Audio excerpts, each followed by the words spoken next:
इगतपुरी तहसील कार्यालयातील सभागृहात जल व्यवस्थापन कृती पंधरवडा 2025 बैठक व दारणा वैतरणा कडवा भाम या नदीतील जलकुंभामध्ये ठेवून त्यांचं पूजन करण्यात आलं।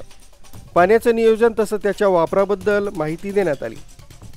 या प्रसंगी शासकीय अधिकारी, स्थानिक नेते, कर्मचारी, कार्यकर्ते तसंच जनता व शालेय विद्यार्थी मोठ्या संख्येने उपस्थित होते। या प्रसंगी जल अभियंता यांनी अधिक माहिती देऊन जल व्यवस्थापन कृती पंधरवड्याचे महत्त्व विशद केले। त्यांचा कुठेतरी आदर राखला गेला पाहिजे, सन्मान झाला पाहिजे। त्याच्यानंतर त्याचे पूजन करून आपण थोडंसं त्याच्याप्रती आपली जी भावना आहे ती व्यक्त केली गेली पाहिजे। त्या निमित्तानं आपण इथे आपल्या तालुक्यातल्या विविध नद्यांमधून पाणी आणून त्याची कलश आता आपण इथे स्टेजच्या बाजूला ठेवलेले आहे।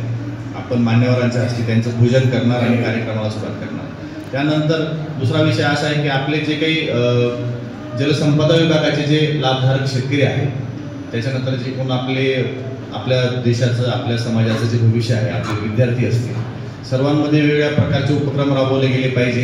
त्या निमित्तानं आम्ही मागील आठवड्याभरात ज्या आपल्या तालुक्यातील काही शाळा आहेत त्या शाळांमध्ये चित्रकला स्पर्धा असतील, त्याच्यानंतर आपल्या सामान्य ज्ञान स्पर्धा असतील, रांगोळी स्पर्धा असतील, अशा विविध वेगवेगळ्या स्पर्धांच्या माध्यमातून जलजागृती असेल, सिंचनाच्या संदर्भातल्या काही आपल्या बाबी असतील, त्या अनुषंगाने स्पर्धा आयोजित केल्या होत्या।